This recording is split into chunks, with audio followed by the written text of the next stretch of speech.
Now find the acute angle. Find the acute angle between the lines. Between the lines आहेत 3x minus y equal to 4 and 2x plus y equal to 3. ह्या दोन lines आहेत. या दोन lines मधील आपल्याला acute angle find out करायचा आहे.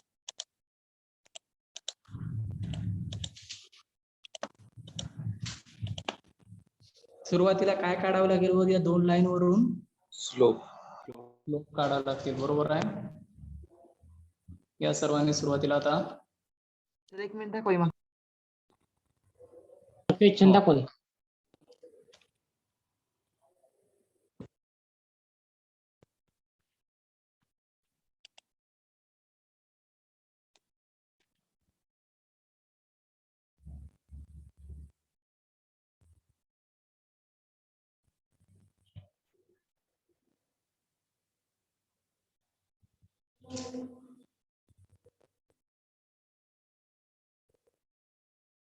चला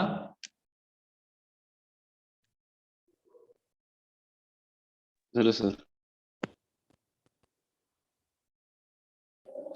and the acute angle between the lines 3x minus y equal to 4 and 2x plus y equal to 3. तर सुरुवातीला पहिले इक्वेशन घेतो 3x minus y equal to 4. हे इक्वेशन घेतलं. या इक्वेशन वरून आपल्याला स्लोप काढायचा आहे. मग पहिला स्लोप आपण म्हणतोय m1. पहिल्या स्लोप साठी m1 घेतोय. फॉर्म्युला तोच आपला -a/b which is equal to minus value of a is 3 and b is coefficient of y means -1. Coefficient of equal to 3. -1 and then simplify. Minus get cancelled and therefore m1 is 3. Therefore value of first slope m1 equal to 3.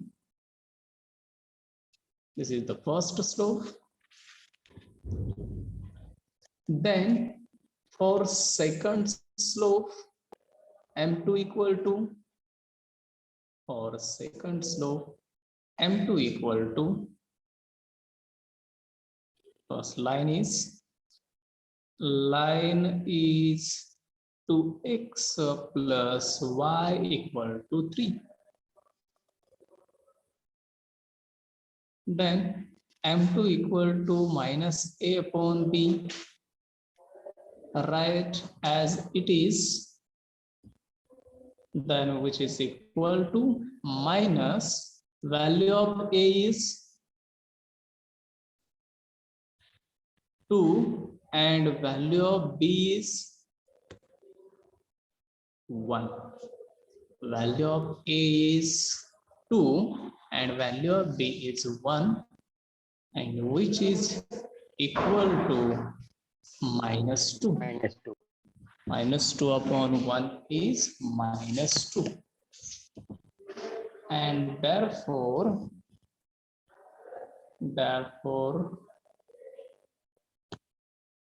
m2 equal to value is -2.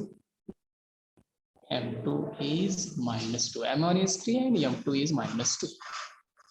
These are the two slopes of these two lines.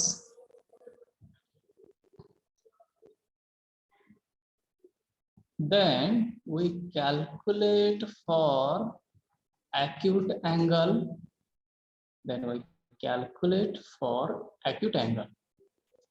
Therefore theta equal to, formula for acute angle is theta equal to tan inverse modulus m1 minus m2 upon 1 plus m1 into m2.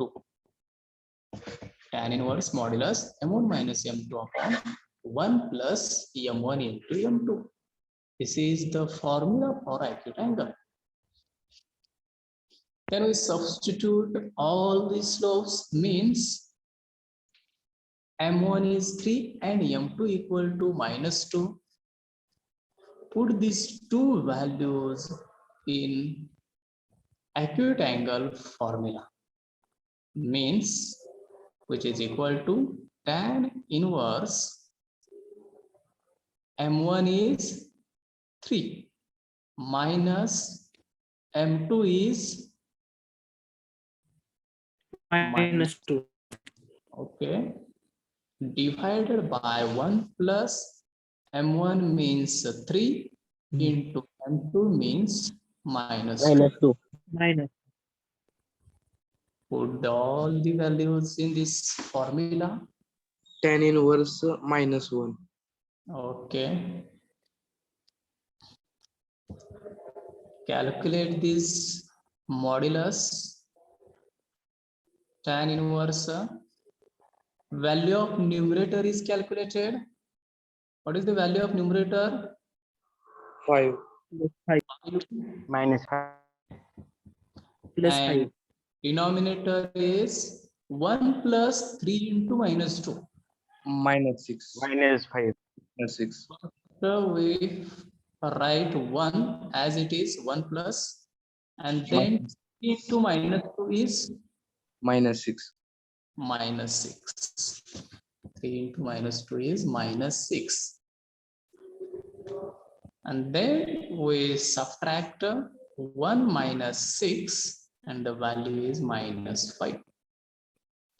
Therefore, theta equal to tan inverse modulus 5 upon -5. This value 45. calculated. 1 minus 6 is -5. Then divide 5 upon -5 means -1. -1. 5 get cancelled, and remaining -1 is there. Remaining number is -1. Means theta equal to tan inverse -1. Theta equal to 45 degrees. -1. Write this -1 in modulus. Write this in modulus. And then value is tan inverse. Remove this modulus. Then the value is +1. Value is +1. If we remove the modulus sign, then this -1 is converted in +1. And then value of tan inverse 1 is 45. 45.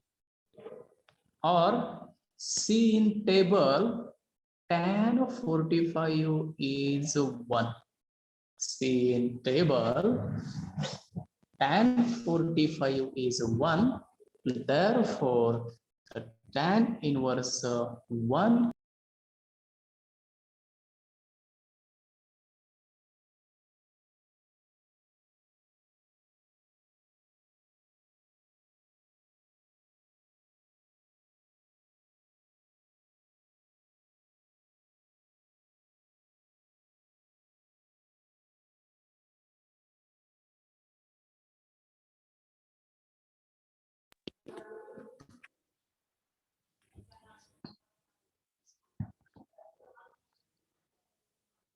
Right, the answer is theta equal to 45. This is our final answer. समजलं सर्वांना हे example? हो sir. Okay. मी दोन slope काढले आणि दोन slope त्या फॉर्म्युलेमध्ये substitute केले. सबस्टिट्यूट केल्यानंतर आपल्याला तो ॲक्यूट अँगल मिळाला 45. ठीक आहे. अजून एक एक्झाम्पल घेऊया. तिसरे एक्झाम्पल घातलं ॲक्यूट अँगलचं. Find the acute angle, find the acute angle between, find the acute angle between the lines, between the lines x minus 2y plus 5 equal to 0 and 7x plus y minus 10 equal to 0.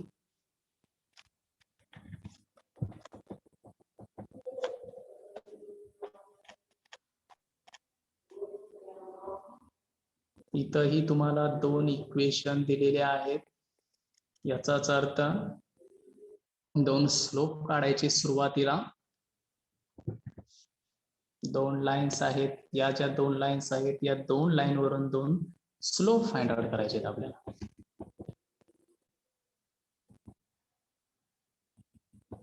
घ्या मग सुरुवातीला पहिली line लिहून घ्या. x minus 2y plus 5 equal to 0. Given first line is x minus 2y plus 5 equal to 0. Then we calculate slope m1, means formula is minus a upon b. m1 is equal to 1/2. Value of a is coefficient of x, means 1, and value of b is coefficient of y, means value is -2. x आणि y दोन्हीचेही coefficient लिहिले, ज्याला आपण a आणि b च्या value म्हणतोय. आणि हे simplify केल्यानंतर आपल्याला हे मायनसला मायनस कॅन्सल होईल आणि आपल्याला आन्सर मिळेल 1/2. 1/2. मग therefore m1 equal to म्हणणार आपण 1/2. m1 is 1/2. m2 minus 7. Okay. Again, second line is 7x plus y minus 10 equal to 0.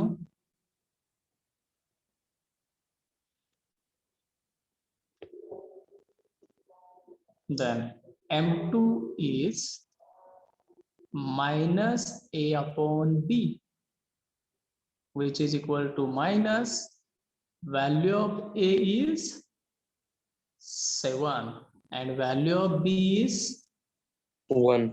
1, means -7 upon 1 calculated and the value is -1. 7/1. पण आपण डिवाइडला कधीही 1 आलं तर ठेवत नसतोय, कारण 7/1 म्हणजे 7च झालं. अंशामध्ये मात्र 1/7 असं असेल तर मात्र ते ठेवतोय, पण डिनॉमिनेटरला 1 आलं तर आपण ठेवत नाहीये. त्यामुळे 7/1 ते निघून गेलं. फक्त आपण ठेवणार इथं m2 equal to -7. m1 is 1/2, m2 is -7.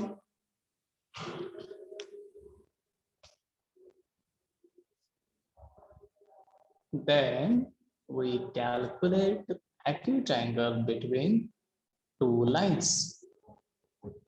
Therefore, theta equal to tan inverse modulus m1 minus m2 upon 1 plus m1 into m2. 1 plus m1 into m2. आता व्हॅल्यू ज्या असतील त्या व्हॅल्यू सर्व आपल्याला टाकायचे.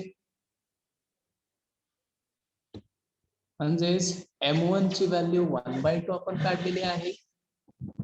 m2 ची व्हॅल्यू -7 काढलेली आहे. दोन्हीही व्हॅल्यू आपण त्या m1 आणि m2 च्या ठिकाणी टाकूया. m1 च्या ठिकाणी टाकली ही 1/2 मायनस m2 ची व्हॅल्यू किती काढली आपण -7 डिवायडेड बाय 1 प्लस इथंही टाकूया आता 1/2 इंटू m2 मीन्स -7. -7.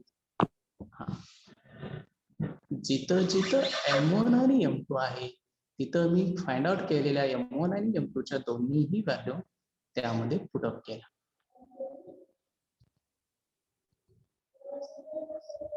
आणि पुट अप केल्यानंतर हे कॅल्क्युलेशन करताना व्यवस्थित कॅल्क्युलेट करा. सुरुवातीला tan इनवर्स मॉड्युलस हे 1/2 वरच आहे असं. हे मायनस इंटू मायनस इथं काय होईल हो? +7. 7. पॉइंट मध्ये कॅल्क्युलेटर वर टाकून की पॉइंट मध्ये व्हॅल्यू काढायची नाहीत आपल्याला. 1/2 हे मायनस मायनस +7 झालं. खाली 1 हे -7 आणि हे +1/2. हे प्लस आणि मायनस काय होईल? प्लस आणि मायनस मध्ये मायनस होईल. मायनस. हे प्लस आहे आणि हे मायनस आहे.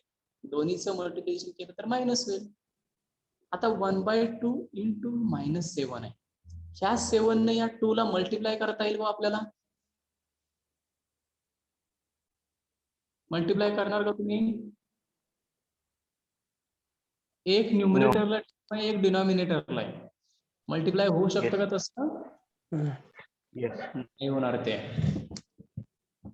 हेच 2 जर इथं वरती असतं तर मग 2 इंटू 7 14 झाला असतं. पण हे 2 डिवाइडला आहे म्हणजे मल्टिप्लाय होणार नाहीये. डिवाइडला कॅन्सल होतंय का भाग जातोय का बघायचं. भाग सुद्धा जात नाहीये. मग ही अंशातली टर्म आहे अशी राहील इथं. म्हणजे या दोन्हीचं मल्टिप्लिकेशन 1 इंटू 7 तेवढं होईल. अंशातलं अंशातच मल्टिप्लिकेशन काय होईल मग इथं 1 - 7 म्हणजेच -7 आपण 7 मायनस ऑलरेडी आपण घेतलंय आणि 2 जे आहे ते डिवाइडला तिथं मिळालं आपल्याला 2.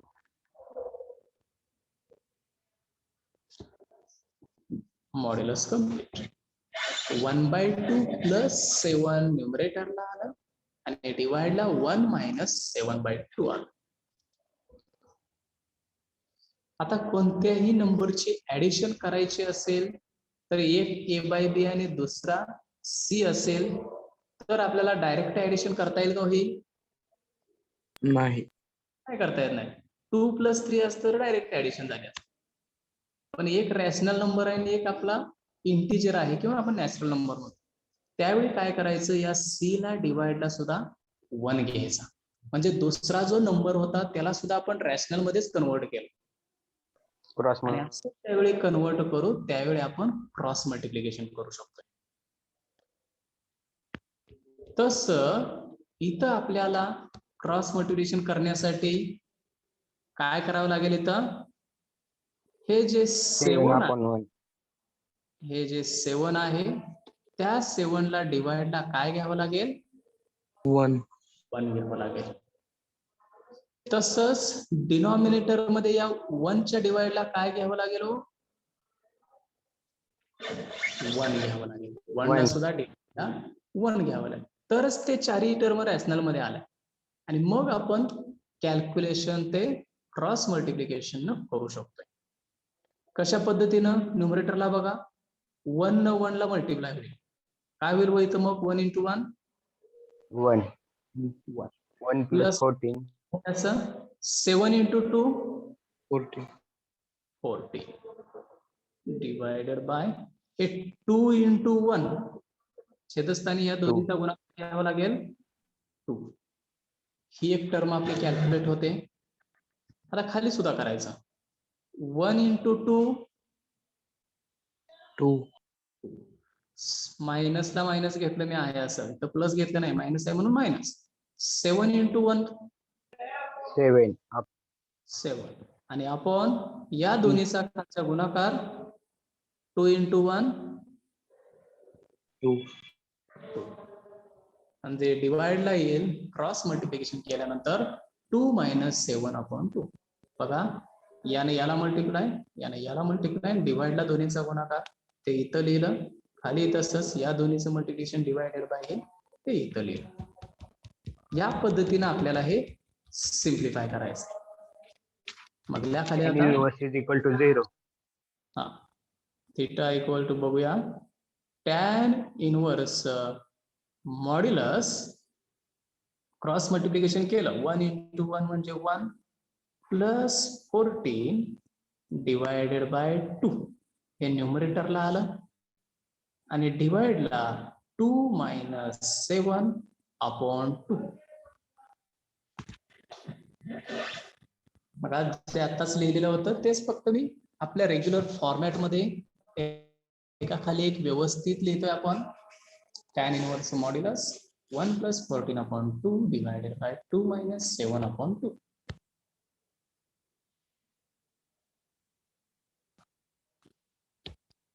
Theta equal to tan inverse modulus. सांगा वरची ऍडिशन किती ते 1 + 14 म्हणजे 15/2 आलं 14 आणि 1 15/2. खालची ऍडिशन 2 - 7 म्हणजे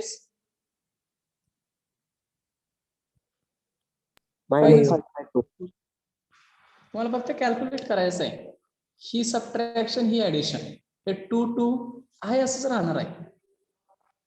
ते ऑलरेडी सिम्प्लिफाईड स्टेप मध्येच आहे. या पद्धतीने मला 15/2 भागिले वजा 5/2 -3. बघा ओके. ए ला डिवाइडला सी आणि बी ला सुद्धा डिवाइडला सी असेल त्यावेळी आपण काय करतोय दोन्हीला डिवाइडला जर सेम टर्म आली अंशालाही डिवाइडला से डिनॉमिनेटरलाही डिवाइडला से त्यावेळी ते एकमेकाला कॅन्सल होत असतात. समान टर्म जर आल्या डिवाइडला दोन्ही ठिकाणी तर त्या एकमेकाला कॅन्सल होतील. म्हणजे इथं काय कॅन्सल होईल 2 कॅन्सल होईल म्हणजे राहील इथं 15 भागिले वजा 5 एवढीच टर्म यामध्ये. 3. म्हणजे tan इनवर्स 15 डिवायडेड बाय -5 आणि त्यावरून आपल्याला tan इनवर्स भाग घालवला तर किती येतं -3. -3. -1 राहिला आणि 5 3 15 मधला 3चा भाग जाईल म्हणजे 5 into 3 15 मीन्स -3. आणि लास्टला आन्सर आता मॉड्युलस काढून टाकायचं आणि ॲक्यूट अँगल लिहायचा +3. Inverse plus 71.56. tan inverse 3. या पद्धतीने ठेवलं तरी चालतं काही अडचण नाही. मला ऑब्जेक्टिव्ह मध्ये सुद्धा या पद्धतीनेच विचारलं जातं. ज्याचा स्टँडर्ड अँगल 30 45 60 90 असे अँगल ज्याचे निघतात त्यांची व्हॅल्यू आपल्याला डायरेक्ट लिहिता येते. पण जर अशी पॉइंट मध्ये व्हॅल्यू आली तर आहे असं त्याचा आन्सर ठेवायचं. समजलं सर्वांना हे? हो sir.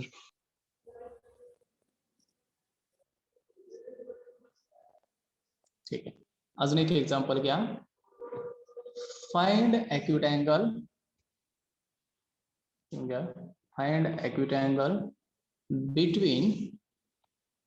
between lines whose slopes are between lines whose slopes are √3 and 1 upon √3. √3 and 1 upon √3. Question व्यवस्थित बघा, लिहून घ्या. ऍक्युट अँगल फाइंड आउट करायला सांगितलंय, पण आता तुम्हाला दोन लाईन्स दिलेल्या आहेत का हो? लाईनचे इक्वेशन दिलेत का?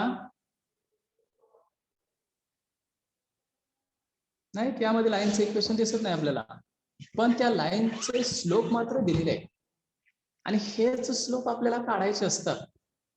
म्हणजे दोन लाईन नंतरचे स्लोप आपण फाइंड आउट करत होतो, ते स्लोप ऑलरेडी तुम्हाला दिलेले आहेत. म्हणजे गिवन मला पहिल्या लाईनच्या स्लोपला मी m1 म्हटलं √3 आणि m2 म्हटलं 1/√3. म्हणजे ऑलरेडी दोन स्लोप आपल्याला क्वेश्चन मध्ये जर दिलेले असतील तर फक्त तुम्हाला फॉर्म्युला लिहायचा आणि त्यामध्ये व्हॅल्यू टाकायची. असेही प्रॉब्लेम तुम्हाला दिले जातील, त्यावेळी डायरेक्ट स्लोप दिले असतील आणि पाठीमागे आपण दोन लाईन दिलेल्या होत्या त्याच्यावरून स्लोप काढले होते. दोन्ही पैकी कोणत्याही पद्धतीने आपल्याला विचारलं जाऊ शकतं. आता फॉर्म्युला लिहूया याच्यासाठी. Theta = tan inverse modulus m1 - m2 upon 1 + m1 × m2 हा त्याचा फॉर्म्युला. सर एक मिनिट मागचं पेज दाखवा. या फॉर्म्युलेवरून आपण एक्झाम्पल ते सॉल्व करणार आहे. tan inverse modulus m1 - m2 upon 1 + m1 × m2. m1 ची व्हॅल्यू √3 त्यामध्ये टाकायची, m2 ची व्हॅल्यू 1 अपॉन √3 ती त्यामध्ये टाकणार. दोन्हीही व्हॅल्यू त्यामध्ये ज्यावेळी सबस्टिट्यूट करू आणि कॅल्क्युलेट ज्यावेळी होईल त्यावेळी आपल्याला त्याचा ऍक्यूट अँगल मिळेल. सर मग सिम्प्लिफाय करूया आता.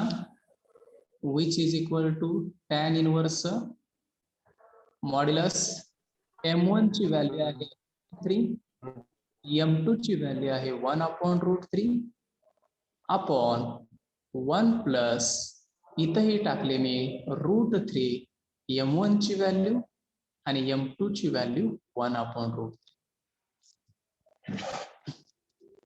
या दोन व्हॅल्यू इथं टाकल्या आणि वरच्या दोन व्हॅल्यू इथं टाकल्या.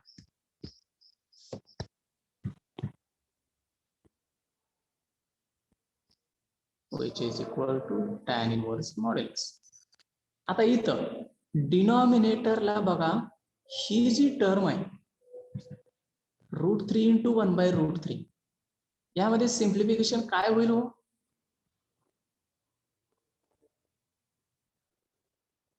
√3 ला √3 कॅन्सल होईल ना, एक न्यूमरेटरला एक डिनॉमिनेटरला आहे, सेम अपॉन सेम कॅन्सल होतं. Yes sir. हो. मग त्यामुळं डिवाइडला राहिलं काय, फक्त 1 + +1 1 + 1 राहणार. आता न्यूमरेटरला घेताना एक इंटिजरची टर्म आहे, एक रॅशनल नंबर आहे, त्यावेळी आपण √3 ला काय घेत असतो डिवाइडला हो? 1 घेत असतोय आणि 1 घेऊन मग क्रॉस मल्टिप्लिकेशन आपण या पद्धतीने करत असतो. सांगा मग √3 × √3 किती असेल हो? कॅल्क्युलेटर करून बघा, काही अडचण नाही. √9. मग √9 म्हणजे किती असतं? 9चं वर्गमूळ 3 3, म्हणजे √3 × √3 म्हणजे 3 झालं आपलं. लक्षात ठेवायचं, √2 × √2 आन्सर 2 असतं. √4 × √4 4 असतं, किंवा √10 × √10 व्हॅल्यू 10 असते. म्हणजे ज्यावेळी रूटनं रूटला मल्टिप्लाय करतो त्यावेळी एकच व्हॅल्यू त्यातली सेम असेल तर एकच व्हॅल्यू त्यातली मिळते न रूट निघून जातं. यानुसार इथं √3 इंटू √3 तिरकस गुणाकार जर केला तर आपल्याला 3 मिळेल. मायनस 1 इंटू 1 1 1 आणि डिवायडेड बाय हे 1 आणि √3 या दोन्हींचा जर गुणाकार केला तर आपल्याला मिळेल √3 √3. 1 इंटू √3 ला मात्र √3 मिळेल. दोन्ही रूट असतील तर आपल्याला आतमध्ये मल्टिप्लिकेशन होतं. लक्षात आलं हे cross multiplication.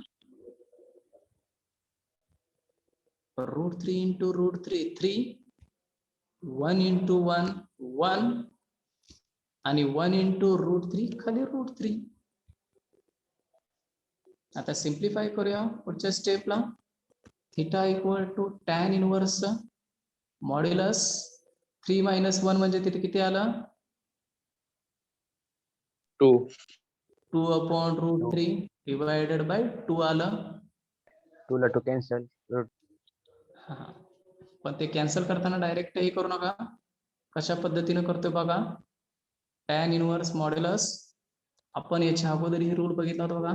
a upon b आणि टोटलला डिवाइडला c असेल तर a अपॉन bc असतं. बीसी म्हणजेच या दोन्हीचं मल्टिप्लिकेशन इथं खाली लिहायचं असतं. तसं इथं या दोन्हीचं मल्टिप्लिकेशन येणार खाली √3 आणि 2 च म्हणजे 2 अपॉन 2 इंटू √3 असं त्याचं मल्टिप्लिकेशन आलं. हे आणि हे या दोन्हीचं मल्टिप्लिकेशन. लक्षात आलं हे मल्टिप्लिकेशन कसं आलं ते या रूल नुसार आपल्याला आलं. डिव्हिजनचा रूल आहे तो.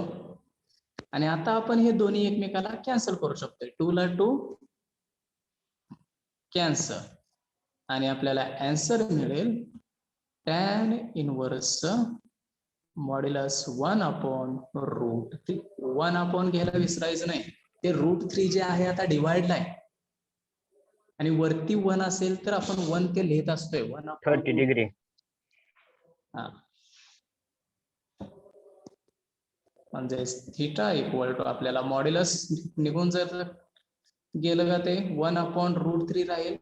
इथं निगेटिव्ह ऑलरेडी आलंच नाहीये. आणि tan इनवर्स 1/√3 म्हणजे व्हॅल्यू किती असते 30 डिग्री. Theta equal to 30. ते कशावरून काढलं तर टॅनचा हे बघायचा रेशो बघायचा ते टेबल मधला. टॅन किती असताना ते 1/√, असतं तर tan 30 ची 1/√2 असते. हे tan 30 ची व्हॅल्यू. म्हणून मी थिटाची व्हॅल्यू इथं 1 अपॉन √3 असते. त्यामुळे ही थिटाची व्हॅल्यू 30 मिळाली आपल्याला. तर अजून एकदा सांग कोणती स्टेप पाठीमागचीच. बर. हा theta equal to tan inverse मॉड्युलसचा फॉर्म्युला. या फॉर्म्युलीमध्ये m1 च्या ठिकाणी √3 घेतला, m2 च्या ठिकाणी 1/√3. या दोन व्हॅल्यू ऑलरेडी आपल्याला क्वेश्चन मध्येच दिलेल्या आहेत. त्यामुळे मी दोन्ही व्हॅल्यू यामध्ये आहे असे टाकल्या. इथंही टाकली. डिवाइडला मात्र √3 ला √3 हे जे आहे ते कॅन्सल होईल आणि फक्त इथं 1 राहील. म्हणजे 1 + 1 हे डिवाइडला मिळालं. आणि न्यूमरेटरला काय केलं √3 ला या डिवाइडला काय नाही म्हणजे 1 घेतलं आणि तिरकस गुणाकार केला. √3 इंटू √3 म्हणजे 3 झाला. मायनस मायनस आहे असा 1 इंटू 1 म्हणजे 1 आणि डिवायडेड बाय हे 1 इंटू √3 हे जे आहे या दोन्हीचं मल्टिप्लिकेशन केलं. 1 इंटू √3 मिळाले इथं. आणि आता न्यूमरेटरला 3 - 1 म्हणजे 2 राहिलं. 2 upon √3 divided by he addition आली 2. 1 + 1 म्हणजे 2. म्हणून मी इथं लिहिलं 2/√3/2. आता आपल्या या रूल नुसार काय असतं तर दोन्ही डिनॉमिनेटर जे असतील ते एकमेकाला मल्टिप्लाय होतील, म्हणजे 2 × √3 खाली मल्टिप्लिकेशन मध्ये आला. वरती एक 2 आहे, तो 2 आणि खालचा 2 दोन्ही एकमेकाला कॅन्सल झाले, त्यामुळे 1/√3 राहिला. आणि tan इनव्हर्स 1/√3 ची व्हॅल्यू असते 30 डिग्री. ते आपण टेबलच्या व्हॅल्यूवरून आपण बघू शकतो. इथे समजलं आता? हो सर.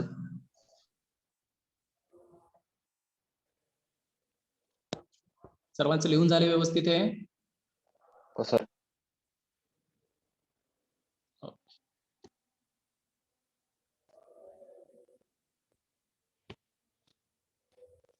ठीक आहे. आता पहिला पॉइंट आपण बघितला इक्वेशन ऑफ स्ट्रेट लाईनचा, दुसरा पॉइंट बघितला ॲक्यूट अँगल, आणि आता तिसरा पॉइंट आपल्याला बघायचा आहे परपेंडिक्युलर डिस्टन्स. हेडिंग टाका सर्वांनी.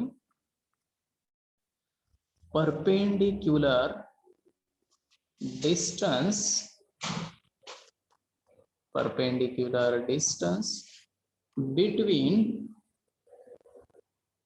between point and line. Point and line.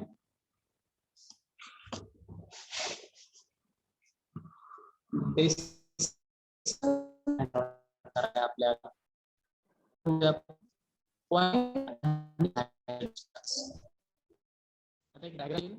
ही एक स्ट्रेट लाईन आहे, ही स्ट्रेट लाईन, आणि या स्ट्रेट लाईनला च्या बाहेर म्हणजे वरती असेल किंवा खाली असेल या स्ट्रेट लाईनच्या एक पॉइंट आहे. मी समजा इथं तो पॉइंट लिहितोय आणि या पॉइंट मधून आपल्याला एक परपेंडिक्युलर लाईन काढली यावरती. परपेंडिक्युलर लाईन म्हणजेच हा पॉइंट आहे P of, me general point लिहिला x1 y1, हा एक पॉइंट आहे. ही स्ट्रेट लाईनची जी इक्वेशन आहे ते इक्वेशन आहे ax प्लस, डायग्राम काढा सर्वांनी, by प्लस c = 0. बघा एक स्ट्रेट लाईन आहे, एक पॉइंट आहे, तर आपण ते डिस्टन्स जे आहे आपण या पद्धतीने त्याचं डिस्टन्स कधी मानत नसतोय. डिस्टन्स हे स्ट्रेट डिस्टन्स आपण बघत असतोय, आणि स्ट्रेट डिस्टन्स म्हणजेच हे आपलं स्ट्रेट डिस्टन्स झाला. हे डिस्टन्स म्हणजे आपलं हे शॉर्टेस्ट डिस्टन्स झाला, आणि ही व्हॅल्यू आपल्याला त्या डिस्टन्सची फाइंड आउट करायची आहे आपल्या या स्ट्रेट लाईन मध्ये.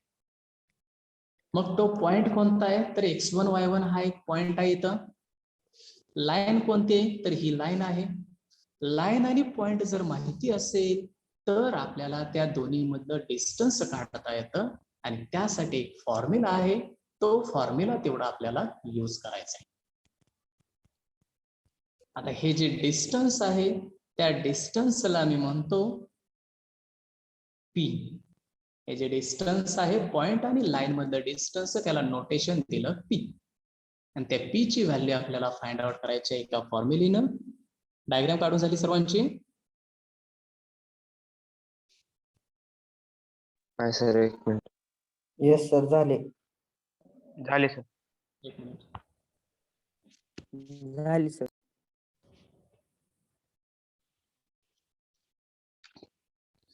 ठीक, लिहा खाली मग. If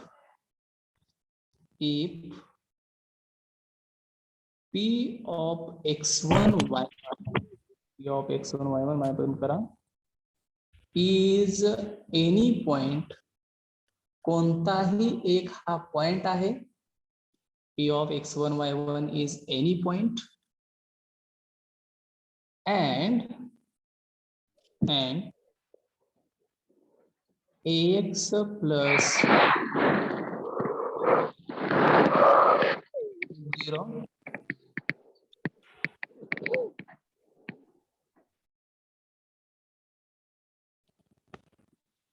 ax plus by plus c equal to 0 is a line, लिहून घ्या व्यवस्थित, p of x1 y1 is any point. जी डायग्राम काढलेली आहे त्या डायग्रामच फक्त मी डिस्क्रिप्शन इथं लिहितोय. डायग्राम मध्ये काय बघितलं, एक पॉइंट बघितला आणि एक लाईन बघितली आपण. वरती एक पॉइंट होता, खाली लाईन होती. देन ह्या दोन गोष्टी असतील तर आपल्याला फाइंड आउट करायचं आहे काय, then perpendicular distance, then perpendicular distance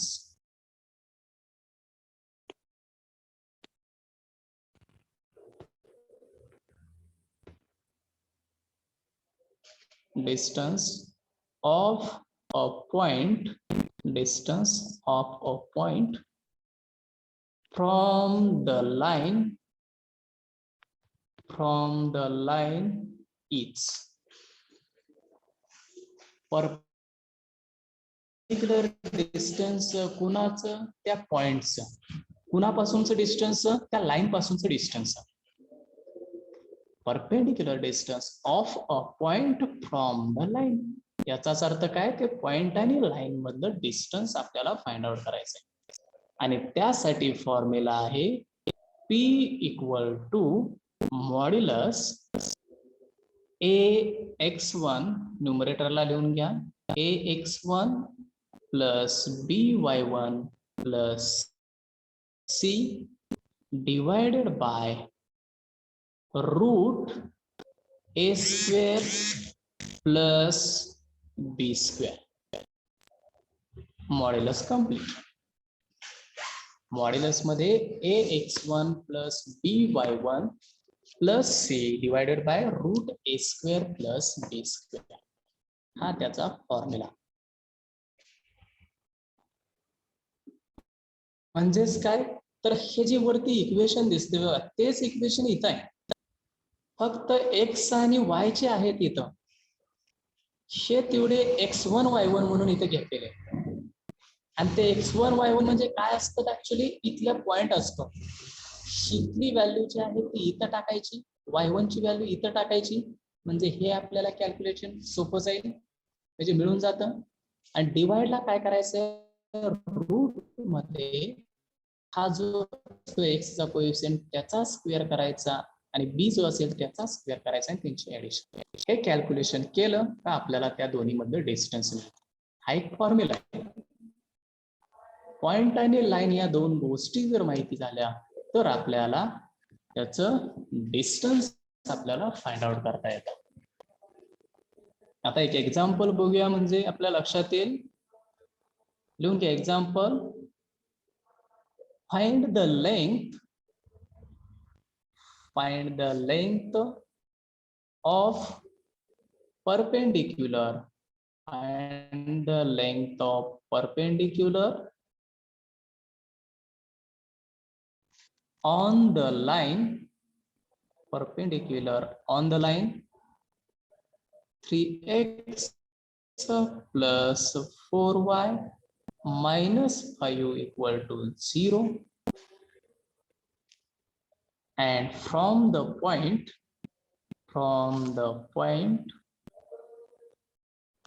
3 4, from the point 3 4. म्हणजेच इथं आपल्याला लेंथ काढायचे, म्हणजेच ते डिस्टन्स काढायचं आहे, लक्षात ठेवायचं. लेंथ म्हणजे डिस्टन्स. एक लाईन दिली आणि एक पॉइंट दिलाय. डायग्राम काढत बसायची गरज नाही. पॉइंट आणि लाईन त्या व्हॅल्यू माहिती असतील तर आपण लगेच ते डिस्टन्स फाइंड आउट करू शकतो. बघा, इक्वेशन फाइंड आउट करत असताना सुद्धा आपल्याला अशाच पद्धतीने दिली होती दोन गोष्टी. एक इक्वेशन दिलं होतं आणि एक लाईन, इक्वेशन दिलं होतं आणि एक पॉइंट दिला होता. त्यावरून आपण इक्वेशन सुद्धा फाइंड आउट करतोय. त्यामुळे क्वेश्चन कोणता विचारलाय त्या पद्धतीने सॉल्व्ह करायचं आहे. जर फाइंड द इक्वेशन म्हटलं असतं तर याच्यावरून आपण स्लोप आणि पॉइंट काढून आन्सर फाइंड आउट केला असतं. पण इथं डिस्टन्स विचारलं, याचाच अर्थ आपण या परपेंडिक्युलर डिस्टन्स मध्ये आलेलो आहे. आता सुरुवातीला मी दिलेली लाईन आणि पॉइंट दोन्हीही व्हॅल्यू लिहून घेतो. लिहून घ्या सर्वांनी. गिवन काय काय दिलंय ते अगोदर लिहून घ्यायचं. पहिली गोष्ट दिली given equation 3x plus 4y minus 5 equal to 0. आता या डिस्टन्स मध्ये महत्वाचं दुसरी एक कंडिशन आहे बघा, लक्ष द्या. जर इक्वेशन हे 3x plus 4y equal to 5 असं जर इक्वेशन दिलेलं असेल तर आपण हे इक्वेशन 3x प्लस 4y राईटचं 5 लेफ्टला घ्यायचं, म्हणजेच -5 होतं आणि इक्वल टू 0 करून घ्यायचं. म्हणजे आपल्याला याच फॉर्मॅटमध्ये ते इक्वेशन पाहिजे, तर आपल्याला ते इक्वेशन सॉल्व्ह करता येईल. तर महत्वाचं दिलेले इक्वेशन इक्वल टू 0 आहे का नाही बघायचं. इक्वल टूच्या पुढे एखादा कॉन्स्टंट असेल तर तो लेफ्टला घेऊन इक्वल टू 0 करून घ्यायचा. या लक्षात हे एक्झाम्पल ऑलरेडी त्या पद्धतीनंच आहे, इक्वल टू 0 मध्येच आहे. आता इथं मला सांगा एक्सचा कोएफिशियंट आपण म्हणजे काय म्हणत असतो, कशाची व्हॅल्यू असते ही? एक्सचा कोएफिशियंट म्हणजे याच्याशी जर कम्पेअर केलं तर एक्सची व्हॅल्यू काय असते? एक्सचा कोएफिशियंट ए ए, बरोबर आहे. एक्सची व्हॅल्यू म्हणजे ए झाली, म्हणजे इथं आपली ही ए ची व्हॅल्यू झाली. वायचा कोएफिशियंट म्हणजे बी बी आणि पुढची -5 म्हणजे सी व्हॅल्यू झाली. ए, बी आणि सी या 3 व्हॅल्यू झाल्या त्या. आणि दुसरं आपल्याला पॉइंट एक दिलाय बघा. पॉइंट काय दिलेला आहे हो? 3, बरोबर आहे. पॉइंट दिलेला आहे 3, 4. आता पॉइंट आणि लाईन दिलेली आहे. मी डिस्टन्सचा फॉर्म्युला लिहितो. या सर्वांनी डिस्टन्सचा फॉर्म्युला आता P equal to modulus AX1 plus BY1 plus C divided by root A² plus B², root A² plus B².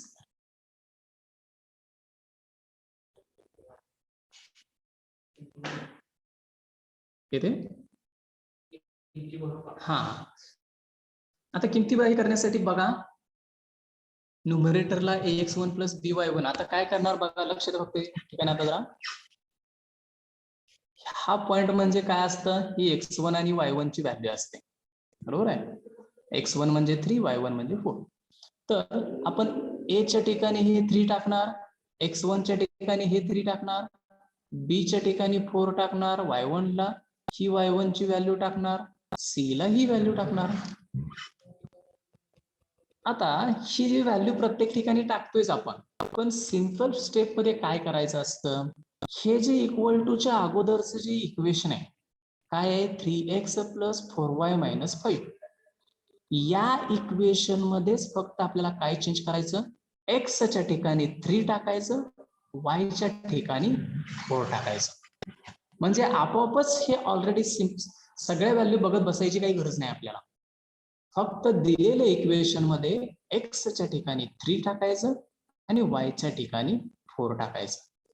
म्हणजेच इथं काय होईल बघा, 3x मध्ये x च्या ठिकाणी 3 प्लस 4y मध्ये y च्या ठिकाणी इथली व्हॅल्यू y ची 4 आणि -5. आलं लक्षात? या व्हॅल्यू मध्येच आपल्याला इथंच टाकायची व्हॅल्यू. हे प्रत्येक वेळी आता आपल्याला दिसतेच, ए च्या ठिकाणी आपण 3 टाकलंय बघा, इथं X1 ला 3 टाकलंय, B ला 4 टाकलंय, Y1 ला 4 टाकलं, C ला -5 टाकलं. प्रत्येक व्हॅल्यू बघून टाकण्याऐवजी डायरेक्ट त्या इक्वेशन मधून XY टाकलं तरी दोन्ही सेमच असतात. आता डिवाइडला फक्त घेऊया. आता रूट मध्ये A चा वर्ग म्हणजे किती असेल हो? 3 चा स्क्वेअर असेल. A म्हणजे काय येतं 3 आणि B म्हणजे काय आहे 4 चा स्क्वेअर. A म्हणजे 3, मी A B दोन्हीलाही ब्रॅकेट टाकतो. A चा स्क्वेअर प्लस B चा स्क्वेअर आणि हे रूट मध्ये खाली आणि कशामध्ये रूट मध्ये आहे. आणि एकदा का त्या व्हॅल्यू टाकल्या का आपण सिम्प्लिफाय करायचंय. सिम्प्लिफाय म्हणजे सांगा बघू मला. हे वरचं कॅल्क्युलेशन डायरेक्ट करायचं. 9 प्लस ब्रॅकेट मध्ये 3 टाकायचा minus. कॅल्क्युलेटर वर येतं. हा बरोबर आहे -5. हे कॅल्क्युलेशन डायरेक्ट सांगा मला. 9 16 25 वजा 5 20. 20. म्हणजे प्रत्येक एक वेगवेगळे करत बसण्याऐवजी डायरेक्ट कॅल्क्युलेटर आपल्याला त्यासाठी दिलेलं आहे. सगळे फंक्शन ऍट ए टाइम टाकू शकतो आपण. डिवायडेड बाय रूट मध्ये सुद्धा 3 चा स्क्वेअर प्लस 4 चा स्क्वेअर किती 25. 25. हे करून बघा कॅल्क्युलेशन तुम्ही कॅल्क्युलेटर वरती किंवा सेपरेट केलं तरी 20/5. जाईल एवढंच. म्हणजेच मी लिहितो आता दोन्हीच्या व्हॅल्यू याच्यामध्ये. P इक्वल टू मॉड्युलस वरती आलं आपलं 20 डिवायडेड बाय खाली आलं √25. Therefore P equal to modulus 20/√25 म्हणजे 5. 5. 25 चं वर्गमूळ 5 आणि 20/5 P is equal to 4. 4 येतं. आणि हे मॉड्युलस मध्ये आलं मात्र मॉड्युलस मध्ये 4 आलं. आता निगेटिव्ह आलं तर पॉझिटिव्ह करतोय आपण. पण ऑलरेडी पॉझिटिव्ह असल्यामुळे याची व्हॅल्यू पॉझिटिव्ह. राहिली P इक्वल टू 4 मिळालं. म्हणजेच distance between point and line जे आहे ते डिस्टन्स मिळालं 4 आणि त्याला युनिट द्या युनिट्स म्हणून 4 युनिट्स. कारण डिस्टन्स नेहमी सेंटीमीटर मीटर किलोमीटर या पद्धतीने आपण मेजर करत असतो. पण इथं सेंटीमीटर मीटर असे कोणतंही दिलेलं नाहीये. काही दिलेलं नसेल तर आपण त्याचं युनिट लिहिताना फक्त युनिट म्हणून लिहायचं. बघा परत एकदा. दिलेलं इक्वेशन सुरुवातीला लिहिलं, त्याच्या पुढं पॉइंट लिहिला, परपेंडिक्युलर डिस्टन्स काढायचा आहे म्हणून P इक्वल टू तो फॉर्म्युला लिहिला. या फॉर्म्युलेमध्ये न्यूमरेटरला आपण व्हॅल्यू टाका. तुम्ही न्यूमरेटरला A equal to B equal to C equal to असं म्हणून टाकू शकता. काही प्रॉब्लेम नाही, तेच येणार आहे तिथं. सिंपल फॉर्मॅट मध्ये करण्यासाठी मी काय केलं, दिलेलं जे इक्वेशन आहे इक्वेशनची जी डावी बाजू होती हे पूर्ण इक्वेशन इथं आहे असं लिहिलं. फक्त लिहिताना काय केलं, X आणि Y ह्या ज्या दोन व्हॅल्यू आहेत त्या तेवढ्या इथून घेतल्या. X च्या ठिकाणी 3, Y च्या ठिकाणी 4 आणि इक्वेशन लिहिलं. डिवायडेड बाय रूट मध्ये A चा स्क्वेअर म्हणजे इथं A म्हणजे 3 आहे, B म्हणजे 4 आहे. दोन्ही व्हॅल्यू टाकल्या इथं स्क्वेअर मध्ये. न्यूमरेटरचे कॅल्क्युलेशन 3 3 9 4 4 16 16 9 25 25 वजा 5 म्हणजे वरती 20 आलं. रूट मध्ये 3 चा वर्ग 9, 4 चा वर्ग 16, 9 आणि 16 ची बेरीज इथं 25 आली. म्हणजेच आपल्याला इथं व्हॅल्यू न्यूमरेटरला 20 मिळाली, डिनॉमिनेटरला √25 आणि √25 ची व्हॅल्यू 5 असते. आणि हे डिवायडेशन केल्यानंतर 4 आलं. हे सर्व मॉड्युलस मध्ये होतं. निगेटिव्ह साईन नाहीये याचा अर्थ त्याचं मॅग्निट्यूड घेताना फक्त 4 आलं आणि त्याचा आन्सर आपण देतोय मग distance between point and line is 4 unit. येते लक्षात सर्वांच्या आहे? हो सर. या टाइपचे अजून 1-2 प्रॉब्लेम तुम्हाला सॉल्व्ह करायला देतोय. ॲक्युरेट अँगलचे ही 2 प्रॉब्लेम तुम्हाला सॉल्व्ह करायला देतोय. प्रत्येकाने ते प्रॉब्लेम सॉल्व्ह करा. आणि बाकीचे यामधले अजून परपेंडिक्युलर डिस्टन्सचे काही प्रॉब्लेम्स असतील अजूनही आपण उद्याच्या लेक्चरला घेऊया. ठीक आहे, इथं आपण थांबूया.